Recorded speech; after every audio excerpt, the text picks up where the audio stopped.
He has a lot of influence here in Romania. He's also a man with a very big heart. He is the founder of steaua. Who is Gigi Becali? It's a clown. Ah, you're a Russian guy. I have a Russian guy in prison. Very nice guy. Of course. You was in prison? Yeah, of course. Like Nice. me.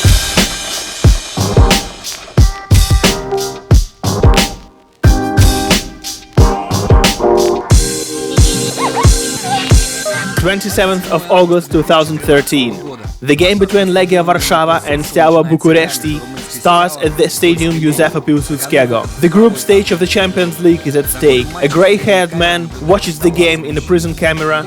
He's just given a detailed instruction to Steaua's head coach Laurențiu Regenkamp. The first leg in Bucharest a week before ended 1-1. Now Steaua need at least a goal to stay in the competition, and it's better to score twice to take away all questions on promotion to the group stage. This is the result which would suit the man sitting in the prison camera. But who's that man, and is it possible? There's nothing impossible if we speak about Gigi Becali. He's the one who can give match instructions sitting in prison camera, repair a €500,000 Maybach using a crowbar, openly name himself a nationalist and fail on presidential elections. I came to Bucharest to find out who is Mr Becali and why he's the most influential man in Romanian football right now. Gigi Becali was born on 25th of June 1958 on the Dunai River bank in a port town Briela, 3 hours of drive from Bucharest. During the war, his parents as wealthy farmers were accused for connections with fascist movement Iron God. It represented the ideas of right-wing nationalism, anti-communism and anti-Semitism and supported Romanian Orthodox Church. There is no wonder why these beliefs keep reflecting in Gigi Becali's opinion during his whole life. I'm a nationalist. I had a concept not to buy foreigners for my team. I wanted only Romanians to play for Steaua. But the thing is that now there are no good forwards in Romania. Becali's father was named as a black marketer because he ran sheep farming and sold the meat to Bulgaria and Turkey. In Ceausescu's times, meat, milk, cheese and butter were in extremely short supply, and Becali's family supplied meat to many Romanian military officials. These connections would reflect in Gigi Becali's future, and precisely that was his first business experience, when he sold old sheep, bought a wang yuan, putting the difference in own pocket. This plan would stay with him in future, and the sheep business would remain as an object for jokes. Every single opponent wouldn't miss a chance to remind Becali about his past, but he would easily turn that into own advantage. Indeed, I was a shepherd, but even great emperors of Byzantine Empire started from it. What's written in the Bible? Jesus didn't say to the believers that he is their leader. He said, "I'm your shepherd."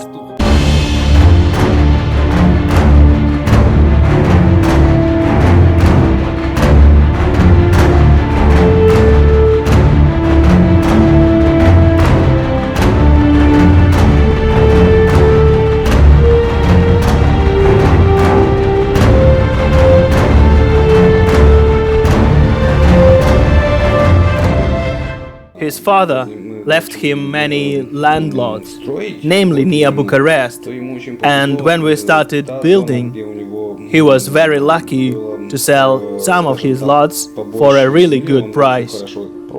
From the very early childhood, Gigi Becali and his cousins Ioan and Victor were fond of football, but Gigi was the first to make real steps. The production from father's farm turned out to be a ticket to the football world. Young Becali supplied many footballers with meat, including players of Steaua. This was how Becali met Gheorghe Hagi, a young midfielder of little-known club Sportul. Soon Hagi's name will be on whole country's lips, and of course Becali used the friendship in his own purposes in future. He had much money left by father, and that was the reason for acquaintance with many famous footballers. At that time he got acquainted with Gheorghe Hagi and they became very close friends.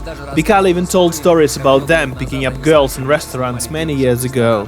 From 1970 until 1989 there is a huge gap in Gigi Becali's biography. There is little information that he's been working as a mechanic in a scientific institute just to avoid problems with law, as it was very strict to profiteers. Gigi Becali, just like many businessmen from the 90s, clearly understood that something was going to happen soon and he must find himself in right place and right time, and he did. In December 1989 there is a massive meeting near the building of Romanian Communistic Party supporting the regime of Nicolae Ceausescu. However, against all expectations, there are anti-government slogans heard from the crowd. Then there were clashes with the police. Army forces enter Bucharest to establish emergency. First victims appear from civilians, then follow reaction from citizens, capture of administrative buildings and TV channels. The Romanian leader, together with wife Elena, are arrested and soon killed. The regime of Ceausescu falls down. Over there, on the balcony, there were representatives of the party, including Ceausescu. He had a word, as well as other members of the Committee of Romanian Communistic Party, let's say Politburo, but in Romania it's called Political Executive Committee. The Ministry of Defense, Mila, was called by Ceausescu, and after the talk with Ceausescu, the minister shot himself on the 6th floor. Could you please tell how did Bucharest look like after the revolution? I mean economic situation, culture, sport. Not only Bucharest, but Romania as whole. In my personal opinion, there was an element of chaos. Nobody knew what to do. Everyone understood freedom at that moment as freedom to do nothing, or freedom to do everything. Or there is a phrase, people understood democracy as the right to go through a red light. I mean, many people forgot that freedom is to work and create, not only break and devastate. Until the end of 70s, beginning of the 80s, the life was good. There were public opinion polls, and a reasonable percent of people think that life was better with Ceausescu than now.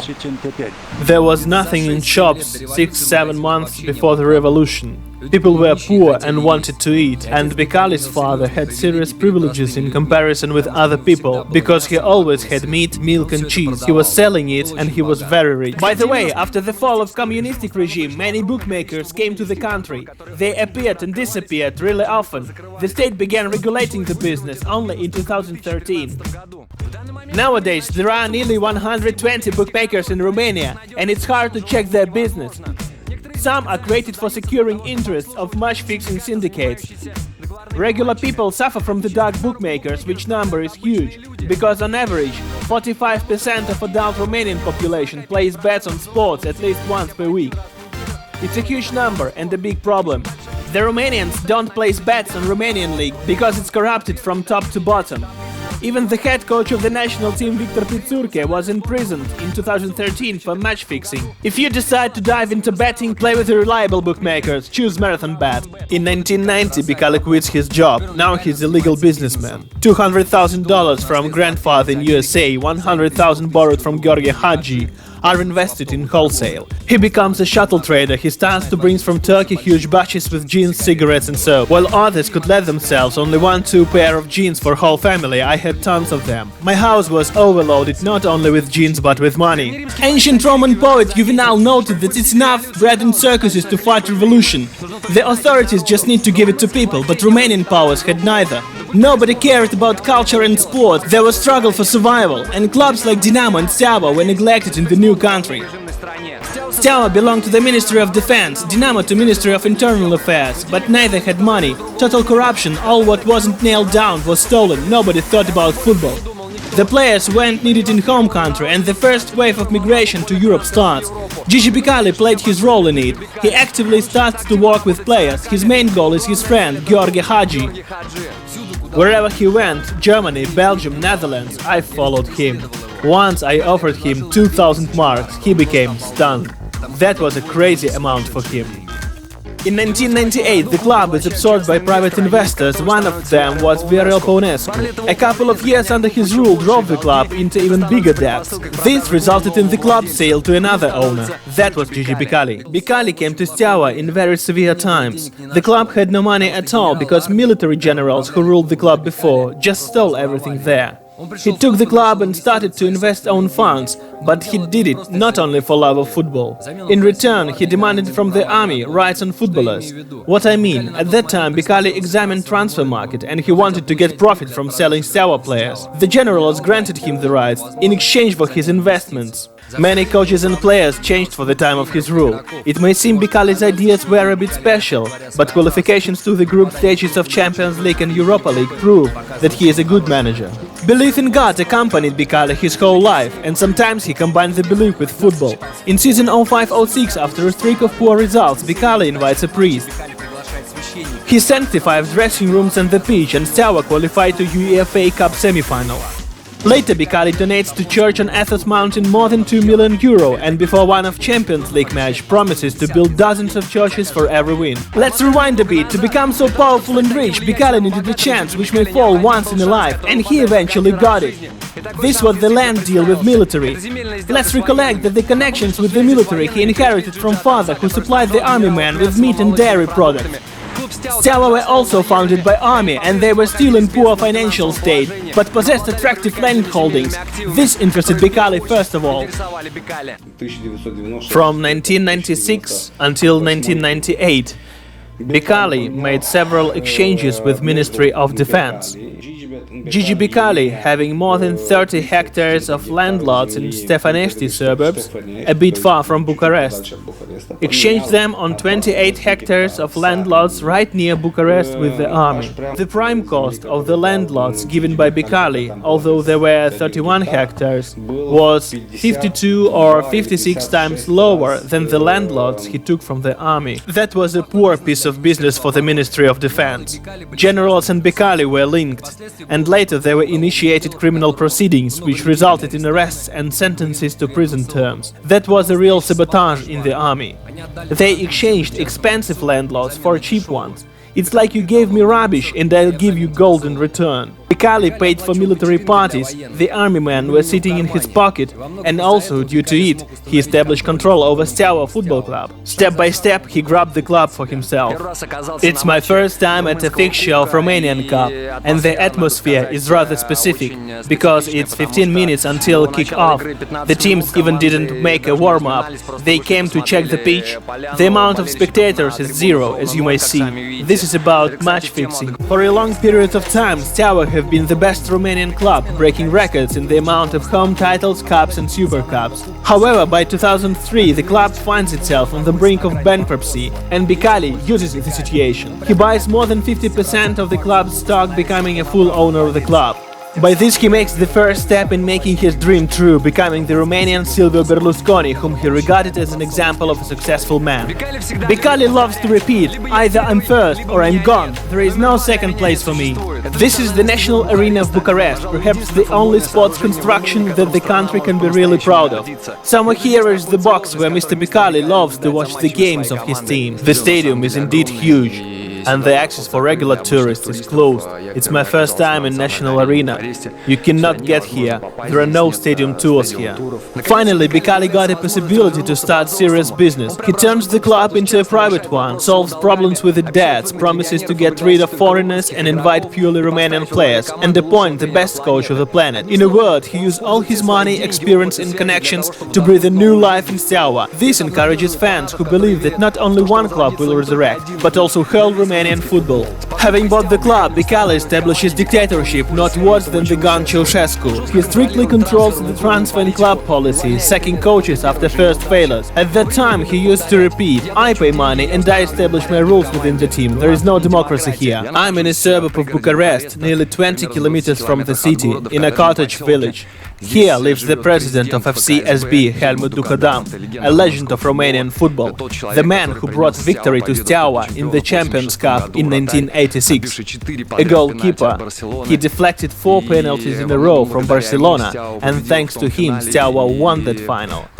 And the Romanians brought home the first and only such a trophy. It was a tremendous occasion. So, nice car. Yes, a big car. Please.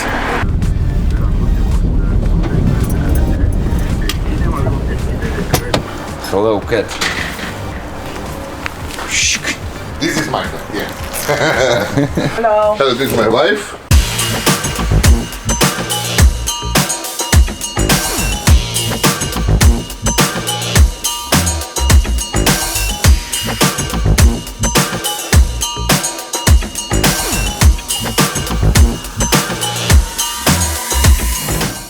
Becali puts much money into the team. If we sum up, he bought players only from Hagi's academy for a total of 5 million euros. Unfortunately, not all his investments are effective. We have a very nice academy. Steaua pay the highest salaries in the league, nearly 20-25,000 euros monthly. It's huge sums in terms of Eastern Europe, comparing with Bulgaria, Hungary or even Poland. Severe problems awaited Becali in autumn 2005. Bailiffs impound his entire fortune for non-payment of taxes in amount of nearly $11 million.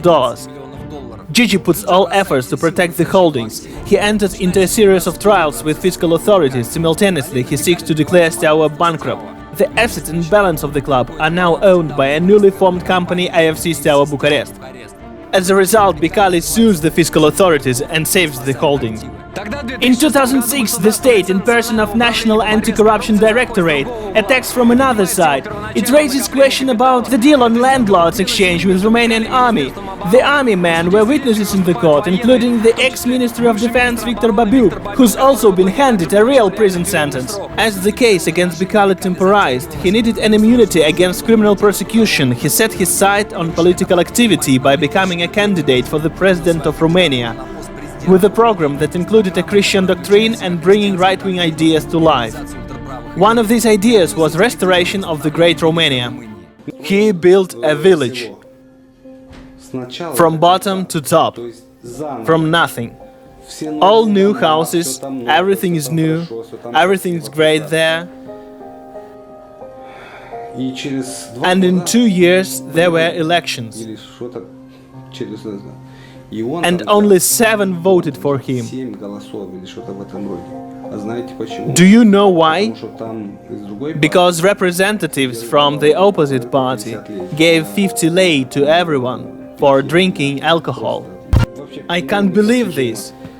He built 50, 100 houses there. And people sold him for 1-2 bottles of alcohol.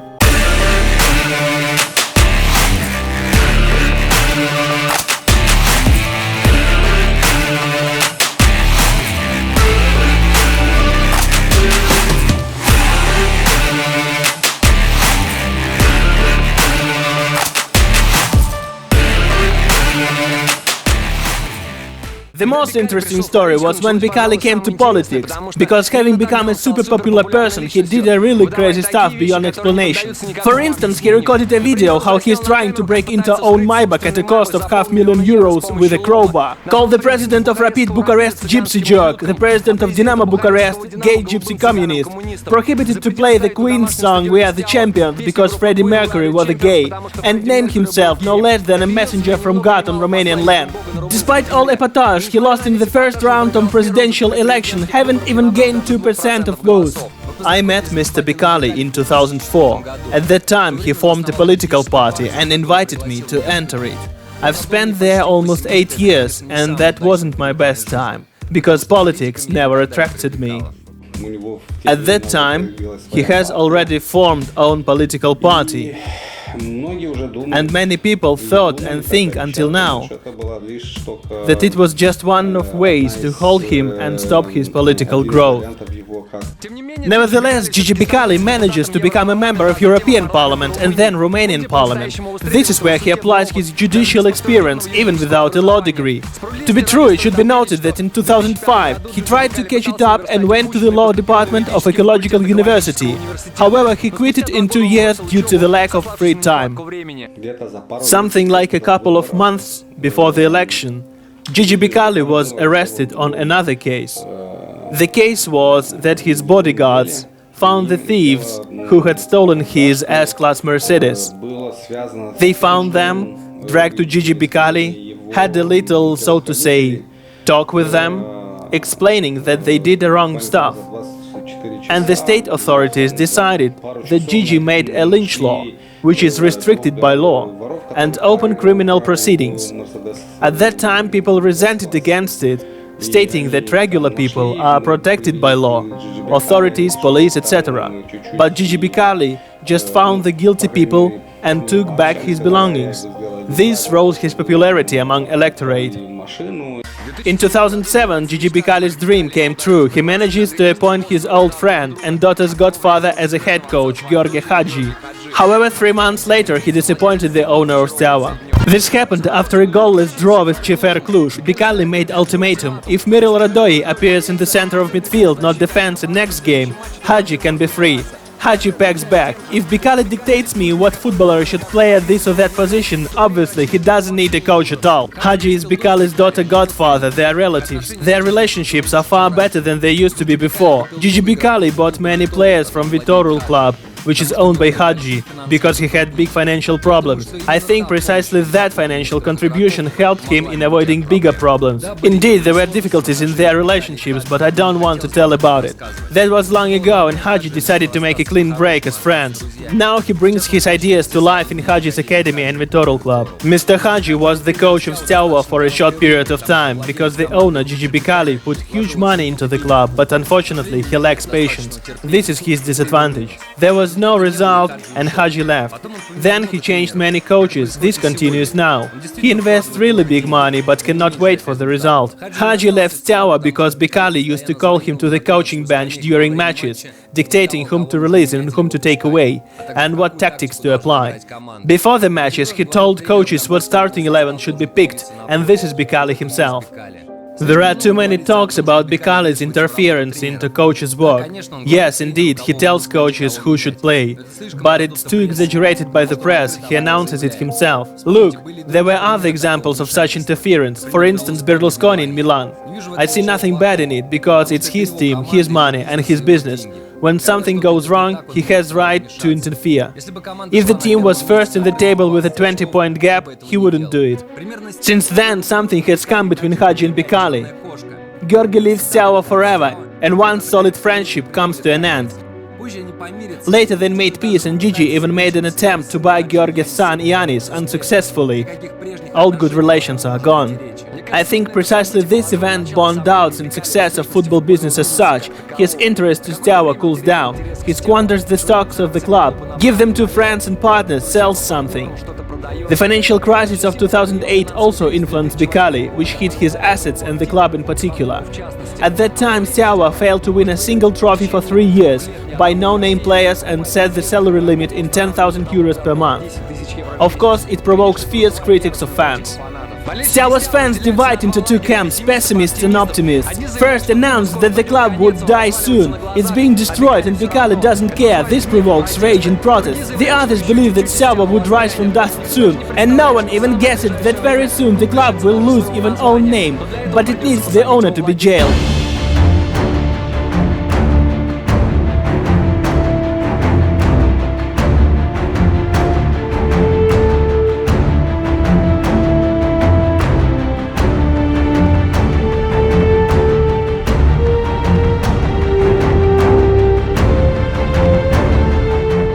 He had fake constituent documents that allegedly proved that he is the main investor and owner of the club. This is his major mistake.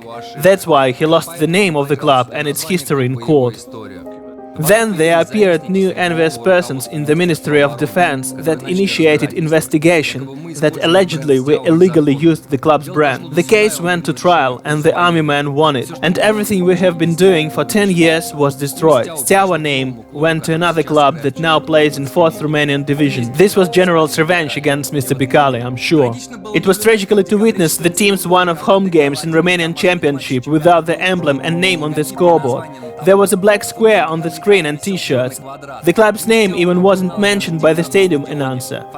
The fans were stunned, it looked like the club was dead. The conflict arose because of money for sure, because it's absurd to quarrel because of emblem, colors and name. Everyone knows fcsb as the successor of steaua. This club has at least 8 million fans only in our country. I've been playing for the club for 7 years, and I'll always treat it like a real steaua. I'll tell you a story, and you'll understand what is real Romanian match fixing. Last round of the league. Steaua are second but want to become the champions.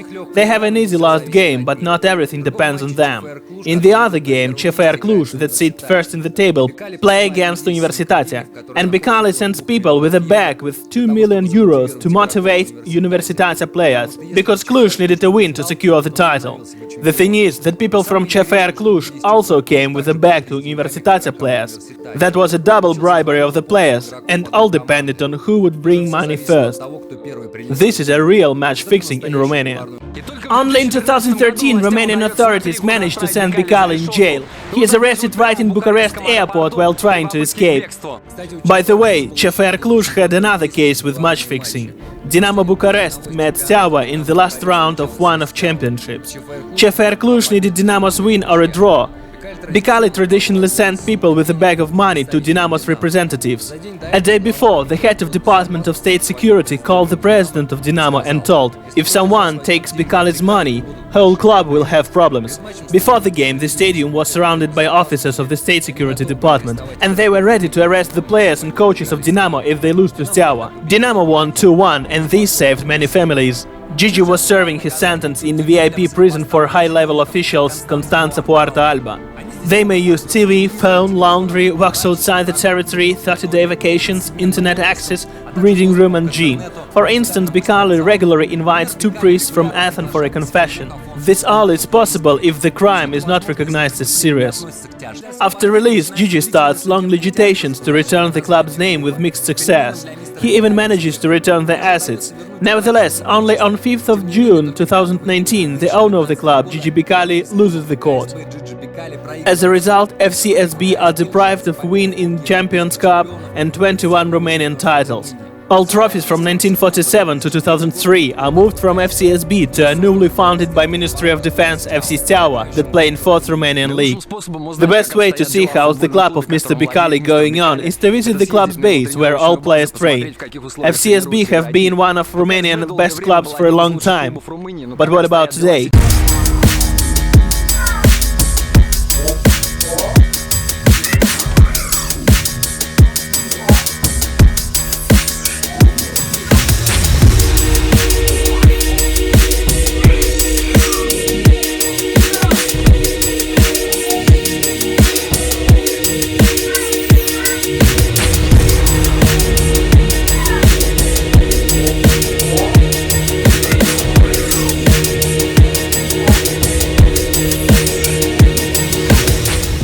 What is fcsb today?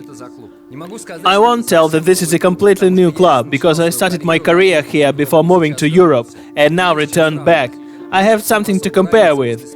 We don't feel big difference after the change of the name and after a part of the fans turned to the new club of Ministry of Defense. Now there are still many strong players in the club and players under 21 who are near the first squad. This is important because club's politics presupposes upbringing and sale of young and talented footballers. Let's turn to the beginning of the story. Gigi Becali watches a game between Legia Warszawa and Steaua from a prison camera, and not just watches but gives advices to the head coach Laurentiu Regenkamp. On the 7th and 9th minutes, Steaua scored twice. Becali is thrilled and thinks his strategies. The Poles pegged back twice to 2, but this doesn't matter as Steaua advanced to the group stage of the Champions League on away goals rule. Has this time spent in prison from 2015 to 17 changed him? I think yes, but it would change anyone. Becali gives a poor example. Many owners of other football clubs look at him and think, if Becali does it, then this is a good business model. I can repeat. This spreads among whole Romanian football, and no one knows when it will end. Today Mr Becali lives a peaceful life, so the years in prison benefited him. He wrote 5 books about the God, humility and charity. Maybe because of this he avoids meeting with journalists. Mr Becali is in his 70s now, but he still got epotage and passion. However, now he denies his several bright statements. So the special way of a special club's owner is going on. And something tells me that it's too early to write Mr Becali off.